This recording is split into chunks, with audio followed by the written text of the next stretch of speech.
Hello all, welcome back to my channel. So అందరూ ఎలా ఉన్నారండి? ఈరోజు వీడియోలో నేను మీతో గుంత పొంగనాలు, పులి బొంగరాలు అని ఇలా డిఫరెంట్గా పిలుస్తారనమాట సేమ్ రెసిపీని. సో ఖచ్చితంగా అయితే మస్ట్ ట్రై రెసిపీ అండి. చాలా బాగుంటుంది. మార్నింగ్ బ్రేక్ఫాస్ట్గా అయినా తినొచ్చు, ఈవినింగ్ స్నాక్గా అయినా తినొచ్చు, డిన్నర్గా అయినా తినొచ్చు అండి.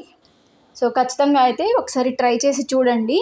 ఆల్మోస్ట్ కొంతమందికి తెలుసు, బట్ ఎవరికో ఒకరికైనా తెలియకుండా ఉంటుంది కదా. సో వాళ్ళ కోసం అనేసి నేనైతే రెసిపీని షేర్ చేస్తున్నాను అనమాట. సో దానికోసం అయితే నేను ఇక్కడ ముందే కట్ చేసి పెట్టేసుకున్నాను అనమాట. క్యారెట్ తురుము, ఆనియన్ను, అల్లం తురుము, నెక్స్ట్ పచ్చిమిర్చి, కొంచెం కరివేపాకు, కొంచెం కొత్తిమీర. మీరు కావాలంటే కొన్ని పల్లీల్ని ఫ్రై చేసేసుకొని లైట్గా క్రష్ చేసేసి వేసుకోండి. తినేటప్పుడు మనకి అది బాగుంటుందన్నమాట. సో నేను ఇక్కడైతే యాడ్ చేయలేదు, మీరు కావాలంటే యాడ్ చేసుకోండి. సో దానికోసం అయితే నేను ఇక్కడ దోశ పిండిని తీసుకున్నాను అనమాట. ఇంకా ఎలాంటి పిండ్లు కలపాల్సిన అవసరం లేదండి. నార్మల్గా దోశ పిండి ఉంటుంది కదా, రోజు దోశలు వేసి పిల్లలు కూడా బోర్ కొడుతూ ఉంటుంది కదా. సో ఇలా చేసి పెట్టండి, వాళ్ళు కూడా బాగా ఎంజాయ్ చేస్తూ తింటారనమాట. సో అవన్నీ నేను ఈ పిండిలో వేసేసుకొని కొంచెం ఉప్పు, జీలకర్రని కూడా యాడ్ చేశాను అనమాట. వాటర్ కూడా యాడ్ చేసేసి మొత్తం చక్కగా కలిపేసేసుకోండి. సో కావాలంటే మనం పసుపు కూడా యాడ్ చేసుకోవచ్చు. సో నేను ఇక్కడైతే ఏం యాడ్ చేయలేదు, బట్ మీకు కావాలంటే పసుపుని కూడా యాడ్ చేసుకోండి. సో నెక్స్ట్ వచ్చేసి గుంత పొంగనాల ప్లేట్ తీసుకున్నాను ఇక్కడ. ఇది వచ్చేసి నేను ఐరన్ కడాయిదే తీసుకున్నాను అనమాట, నాన్ స్టిక్ అలాంటివి ఏం కాదండి. సో దాంట్లో అన్నిట్లో కొంచెం ఆయిల్ వేసేసుకొని మనం అది పెనం అనేది హీట్ అవ్వాలన్నమాట మనకి.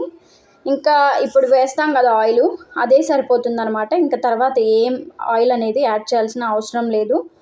చక్కగా అంటే ఇప్పుడు మీకు అది ఎంత హోల్ ఉందో అంత హోల్లో ఏం వేసుకోవాల్సిన అవసరం లేదండి. అంటే ఇంకా సైజ్ అనేది ఎక్కువైపోతుంది, లోపల కుక్ అవ్వడానికి ఇంకా చాలా టైం టేకెన్ పడుతుంది. కొంచెం గ్యాప్ ఇచ్చి వేసేసుకోండి, మీకు అటు ఇటు రోల్ చేయడానికి కూడా చాలా ఈజీగా ఉంటుంది. అదే మరీ పైదాకా వేసుకుంటే ఎక్కువ లావ్ అయిపోతుంది అనమాట. సో స్లో ఫ్లేమ్లోనే పెట్టి చక్కగా రెండు వైపులా కుక్ చేసేసుకోండి.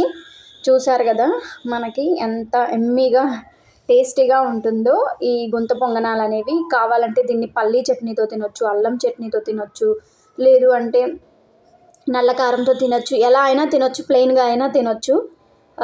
ఖచ్చితంగా అయితే ట్రై చేయండి. సో నాకైతే ఇప్పుడు నేను వీడియోలో చూపిస్తున్నాను కదా, ఇందాక తీసుకున్న క్వాంటిటీకి ఇన్ని గుంత పొంగనాలు అనేవి నాకు వచ్చాయన్నమాట.